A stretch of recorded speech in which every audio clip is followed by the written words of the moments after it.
नमस्कार साथियों, स्वागत है आप सभी का अंकित इंस्पायर्स इंडिया पर। आज अमेरिका ने दो ऐसे काम किए हैं जिनकी वजह से दुनिया को बड़ा झटका लगेगा।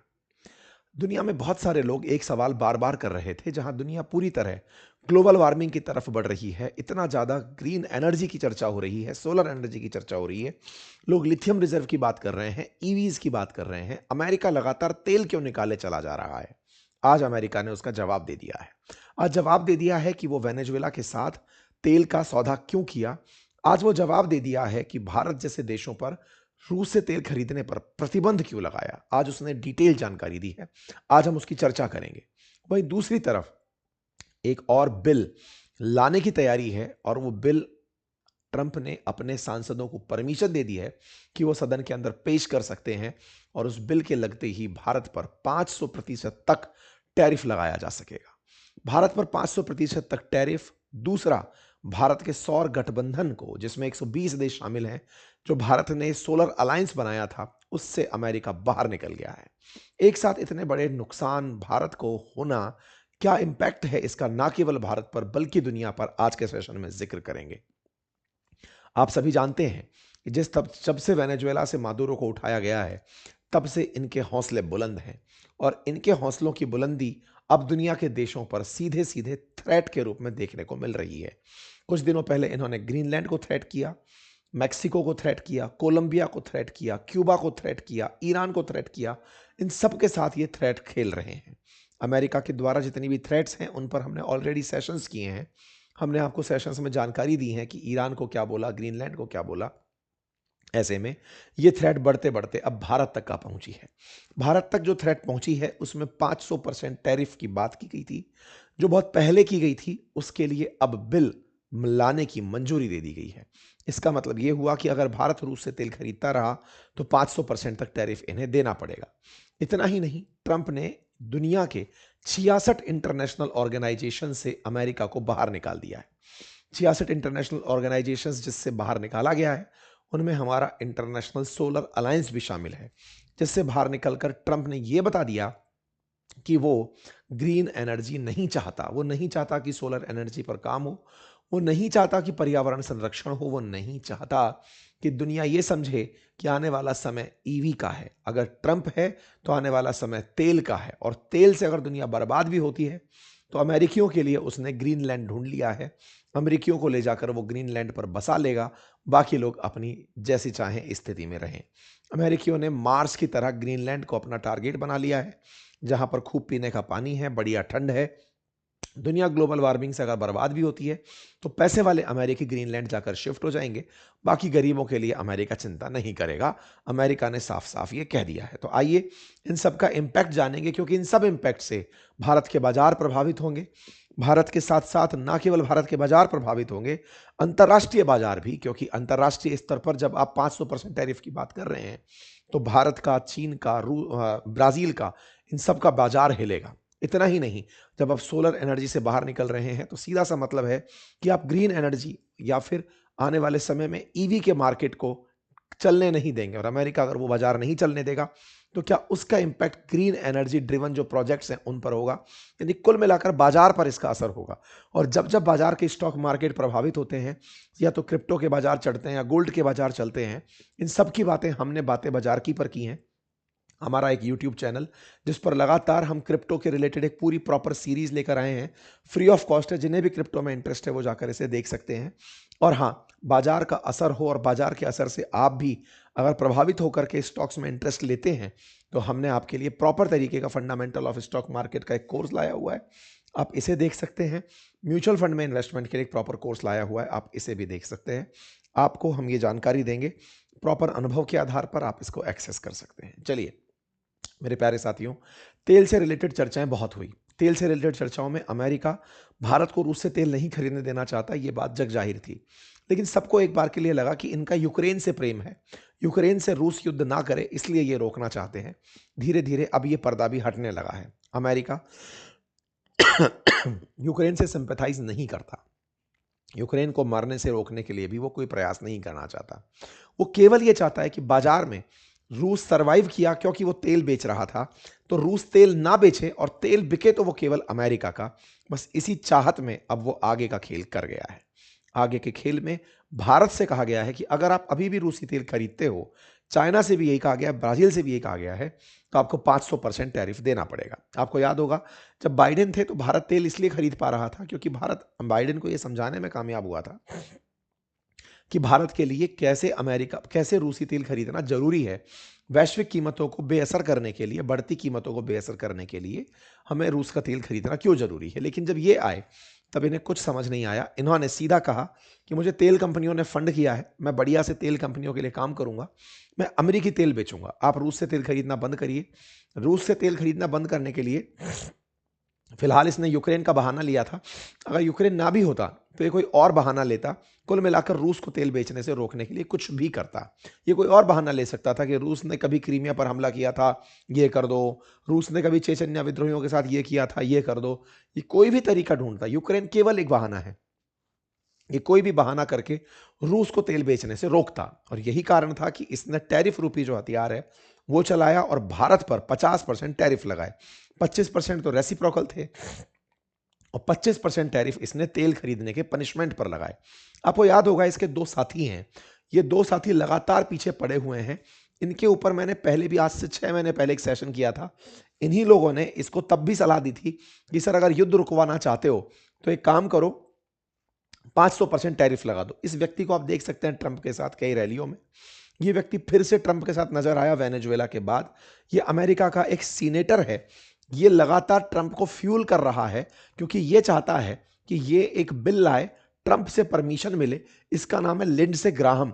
लिंडसे ग्राहम नाम का ही ये जो व्यक्ति है ना, ये लगातार एक बिल ड्राफ्ट करने लग रहा है। ये एक सीनेटर है, सांसद है। जैसे अपने राज्यसभा के जो सांसद होते हैं ना, वैसा एक सांसद है, सीनेटर है ये एक बिल लेकर आया है।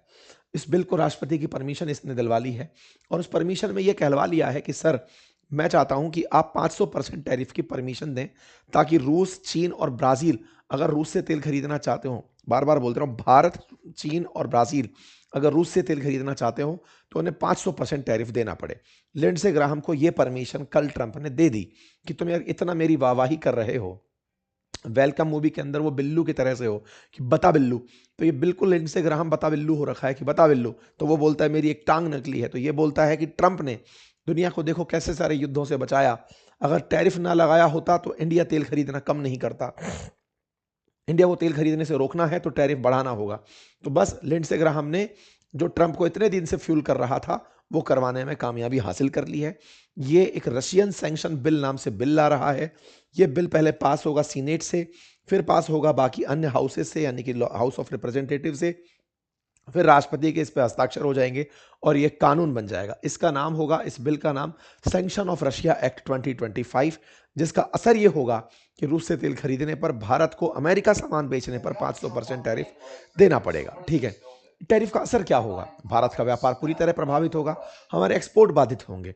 ऑलरेडी हमारे ऊपर 25% टैरिफ तो रेसिप्रोकल लगा हुआ है और 25% पनिशमेंट का टैरिफ लगा हुआ है।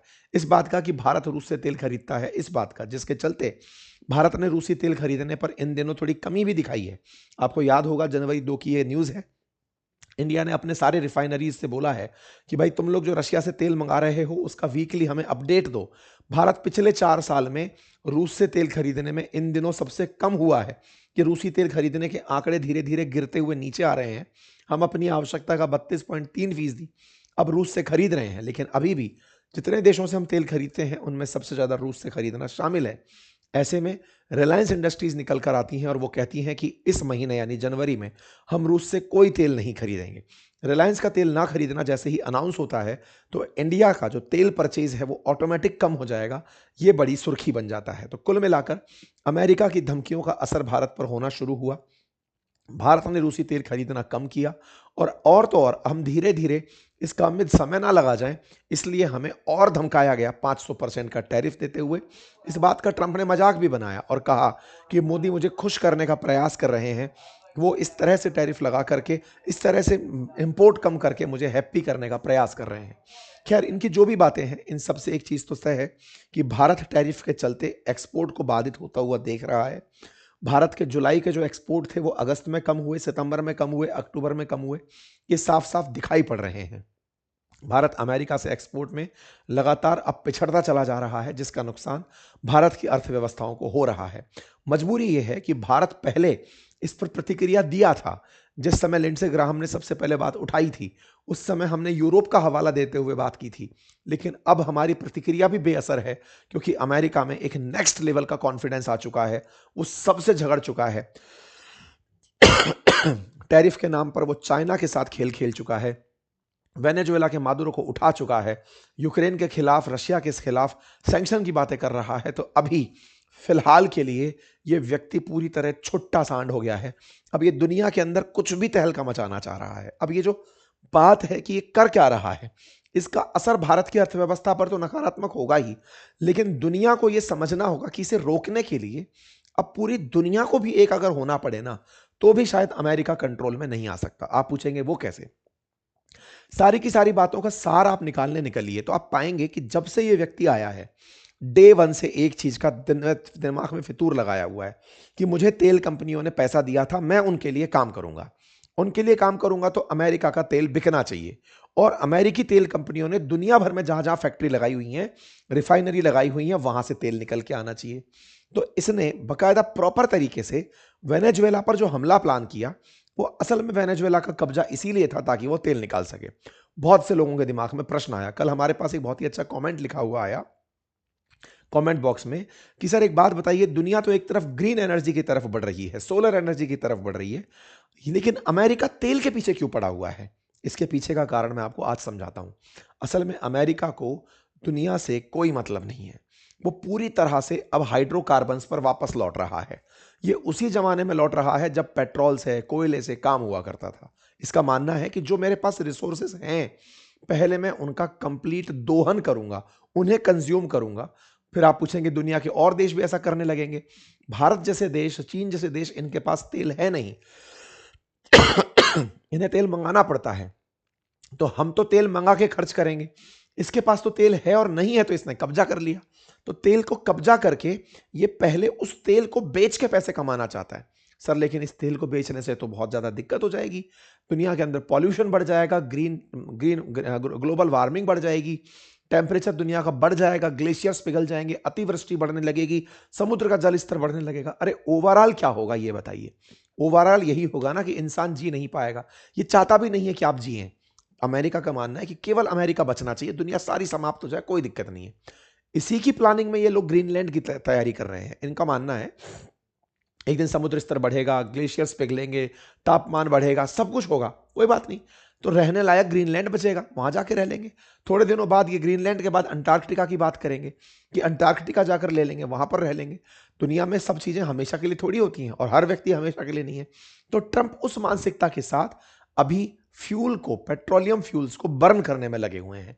और बर्न करने में इसने जो पागलपन दिखाया है, पूरी दुनिया जिस भी तरह से बर्बाद हो, ना जाने कितने देश इनके इस पागलपन के चलते डूब जाएंगे, बर्बाद हो जाएंगे, ना जाने कितने देश समुद्र में समा जाएंगे, ना जाने कितनी नदियों में बाढ़ आएगी, ना जाने कितने लोग प्यास से मरेंगे, ना जाने कितने जंगलों में आग लग जाएगी, लेकिन इस व्यक्ति को कोई फर्क नहीं पड़ता। इसका इसने एक प्रमाण दिया, और प्रमाण ये कि ये 66 इंटरनेशनल ऑर्गेनाइजेशन से कल रात बाहर निकल गया। ये 66 इंटरनेशनल जो ऑर्गेनाइजेशंस थी, उनमें से एक इंटरनेशनल सोलर अलायंस भी था जो भारत ने बनाया था, जो दुनिया के अंदर सोलर एनर्जी की अलग जगा रहा था कि दुनिया सोलर एनर्जी, रिन्यूएबल एनर्जी में आगे बढ़े, ईवीज में आगे बढ़े, दुनिया किस तरह से इलेक्ट्रिक व्हीकल्स को, इसने 66 ग्रुपों से बाहर निकाल दिया। उसमें से 35 तो नॉन यूएन ऑर्गेनाइजेशन थे, लेकिन 31 यूएन के ऑर्गेनाइजेशन थे। अभी कल परसों हम और आप यूएन को लेकर के इसको क्रिटिसाइज कर रहे थे कि यूएन क्या करेगा। ये यूएन के 31 गठबंधनों से खुद ही बाहर निकल गया। बोलता है कि सुनिए बात ऐसी है, यूएन की कोई प्रासंगिकता नहीं है। कौन है यूएन? क्या ही जरूरत है उस यूएन की? क्योंकि आप वेनेजुएला के केस में कह रहे थे ना कि यूएन के अंदर बैठक बुलाई गई है, अमेरिका के खिलाफ बातें हो रही हैं, अमेरिका पर एक्शन लेने के लिए दबाव बढ़ाया जा रहा है। इसने कहा मैं हुई नहीं तुम्हारा सदस्य, क्या बिगाड़ लोगे मेरा? अमेरिका अब ऊपर चला गया है, इतना ऊपर कि अब ये लिखते ही अमेरिका फर्स्ट है और अमेरिका ही सर्वे सर्वा है। इन्होंने बकायदा लिख दिया कि हम अमेरिका फर्स्ट की नीति अपनाते हुए इन फालतू की चीज़ों से, जो वेस्टफुल इंटरनेशनल ऑर्गेनाइजेशंस हैं, हम इसमें से निकल रहे हैं, ये यूजलेस हैं, ये एंटी अमेरिकन्स हैं, इन्हें हमें रखने की ज़रूरत नहीं है। इस तरह से अमेरिका ने खुद को यहाँ से बाहर निकाल दिया। विड्रॉल ऑफ वेस्टफुल, इनइफेक्टिव और हार्मफुल इंटरनेशनल ऑर्गेनाइजेशन। सोचिए, अमेरिका के हित में नहीं है तो हार्मफुल है। ये वही अमेरिका है जो कभी लोकतंत्र की बातें किया करता था, ये वही अमेरिका है जो पर्यावरण की बातें करता था, मानवाधिकार की बातें करता था। अमेरिका ने ट्रंप के नेतृत्व में खुद को वहां से पूरी तरह बाहर निकाल लिया है। इन 66 ऑर्गेनाइजेशन में 17 केवल क्लाइमेट, एनवायरमेंट और एनर्जी से जुड़े हैं। यह जवाब है उस प्रश्न का जो अक्सर आप पूछा करते हैं कि ये तेल के पीछे क्यों पड़ा है, क्योंकि इसको पर्यावरण की कुछ नहीं पड़ी है। उसके बाद 12 है इकोनॉमिक डेवलपमेंट से रिलेटेड एग्रीमेंट्स, उनसे बाहर निकला है। इसका सिंपल सा मतलब है कि जब मैं टैरिफ खेल ही रहा हूं तो अंतरराष्ट्रीय ऑर्गेनाइजेशंस होने ही क्यों चाहिए, मतलब ही नहीं है। साइंस कल्चर का कोई मतलब नहीं है, एजुकेशन का कोई मतलब नहीं है, इन तमाम ऑर्गेनाइजेशन से ये बाहर निकल कर आ गया। इकोनॉमिक एंगेजमेंट को ध्यान में रखते हुए इतने सारे प्लान्स थे जिसमें कि केवल अमेरिका का पैसा खर्च होता था, बाहर निकल गया। इंटरनेशनल लॉ गवर्नमेंट के तमाम ग्रुप्स से ये बाहर निकल गया। लिस्ट है, एक लंबी फहरिस्त है। आप इसे हमारी वेबसाइट अंकित-inspireindia.com या अपनी पाठशाला.com पर भी देख सकते हैं। हमने एक कंप्लीट कंटेंट वहां डाला है कि ये किस किस से बाहर निकला। हमारा मतलब इंटरनेशनल सोलर अलायंस से है, क्योंकि भारत तो इस संगठन को खुद बनाया था। गुड़गांव में इसका हेडक्वार्टर है। इसके अंदर दुनिया के 120 देश शामिल हैं। हम चाहते हैं कि वर्ल्ड के लोग इंटरनेशनल सोलर के लिए काम करें। हम चाहते हैं कि रिन्यूएबल एनर्जी के लिए काम करें, नेट एमिशन जीरो के लिए काम करें, ग्रीन उत्सर्जन को रोकें, मतलब कार्बन उत्सर्जन को रोकें, ग्रीन एनर्जी पर काम करें। उद्देश्य से भारत ने आईएसए बनाया था, लेकिन अमेरिका इससे बाहर निकलता है और अमेरिकी लोग पागल हो जाते हैं, खुश हो जाते हैं कि वाओ, अमेरिका फर्स्ट हो गया है। इन्होंने कहा है कि मार्को रूबियो एक फैंटास्टिक काम कर रहे हैं, पूरे यूएन को बर्बाद करके अमेरिका बहुत खुश हो रहा है। और एक ही बात कह रहा है कि हम तो पहले से ही कहते आ रहे थे कि ये ऑर्गेनाइजेशंस का कोई मतलब नहीं है, अमेरिका जबरदस्ती इनमें क्यों खप रहा है। आपको याद होगा, ट्रंप ने आते ही सबसे पहले अपने आप को डब्ल्यूएचओ से बाहर निकाला था, बोले कोई मतलब नहीं है इसका। इसी प्रकार से पेरिस क्लाइमेट डील से खुद को बाहर निकाल लिया था। ये वही ट्रंप हैं जो 2020 में भी खुद को पेरिस क्लाइमेट डील से बाहर निकाल लिए थे, जिसके अंतर्गत ये टारगेट रखा गया था कि कार्बन उत्सर्जन कम करना है। बोले हमको करना ही नहीं है, हम खूब करेंगे, यूनाइटेड स्टेट ऑफिशियली। लेकिन जब बाइडेन आए तो बाइडेन ने आकर के फिर से पेरिस क्लाइमेट डील ज्वाइन की थी। ट्रंप फिर से आए, खुद को फिर से पेरिस क्लाइमेट डील से बाहर निकाल दिया कि नहीं, मुझको पर्यावरण परिवर्तन से कोई मतलब नहीं है। पेरिस क्लाइमेट डील जो कि दुनिया के तापमान को, जो कि 2 डिग्री सेंटीग्रेड बढ़ जाएगा, उससे रोकने का प्रयास कर रही है, जो चाहती है कि टेम्परेचर मात्र 1.5 डिग्री सेंटीग्रेड ही बढ़े। ये कहता है कि पर्यावरण की चिंता मुझे करने की जरूरत नहीं है, वो लोग करें जो गरीब हैं, जो डेवलपिंग हैं। अमेरिका को जरूरत नहीं है, अमेरिका बढ़िया सक्सेसफुल देश है, अमेरिका बढ़िया से आगे चल रहा है। हम तेल निकालेंगे, तेल निकाल करके दुनिया में प्रदूषण फैलाएंगे, प्रदूषण फैला के अगर खुद पर में मुसीबत आएगी तो हम जाकर के या तो चांद पर बस जाएंगे, या मार्स पर बस जाएंगे, या ग्रीनलैंड पर बस जाएंगे, या आर्कटिक में बस जाएंगे। हम अपने आप को बचा ले जाएंगे। दुनिया वालों, तुम तुम्हारी देखो। अमेरिका ने कुल मिलाकर के दुनिया को यह संदेश दे दिया है। बार बार ट्रंप ने अपने उद्देश्य में यही बताया कि ड्रिल बेबी ड्रिल, हम तो ज्यादा से ज्यादा तेल निकालेंगे, और तेल निकालने के पक्ष में मात्र 44% अमेरिकी हैं, फिर भी हम तेल निकालेंगे। क्यों? क्योंकि ट्रंप को फाइनेंस करने वाले लोग, अमेरिकी जितने भी लोग फाइनेंसर्स हैं, वो बड़ी तेल की कंपनियां हैं। और ऐसे में क्रॉनिक कैपिटलिज्म की क्या हाइट हो सकती है, वो दुनिया ने देख ली। अब बड़ा सवाल बनता है कि सर एक बात बताइए, क्या कोई कुछ कर सकता है इसका? मतलब कि क्या इंडिया रोक देगा अपना तेल खरीदना वहां से? क्या ये दुनिया वाले लोग अमेरिका पर आधारित हो जाएंगे? देखिए, अमेरिका को लोगों ने पनपने दिया है।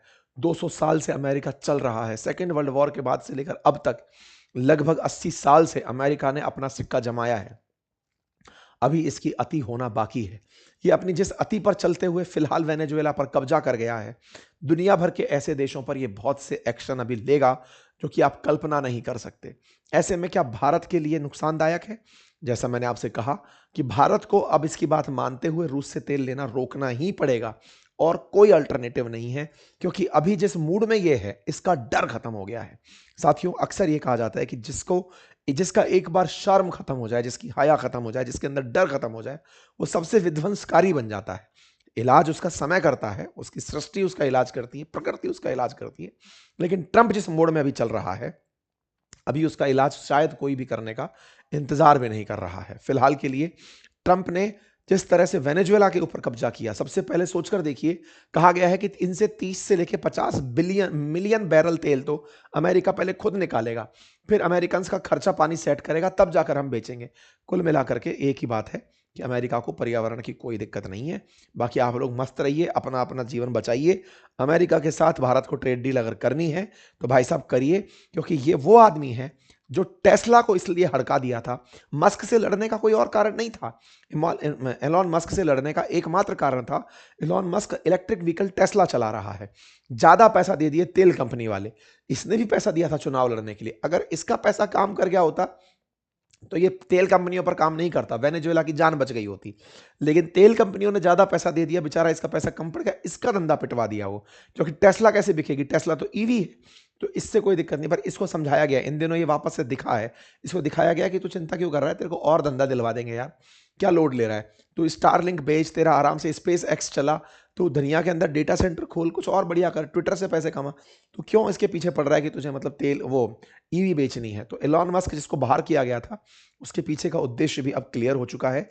अब धीरे धीरे अमेरिका अपने पुरानी नीतियों पर लौट रहा है। ऑयल के प्रति अमेरिकी प्यार अब दिखने लगा है। भारत को आवश्यकता है कि इसको जल्दी से समेट लिया जाए, अदरवाइज ये भारत को बहुत नुकसान पहुंचाएगा।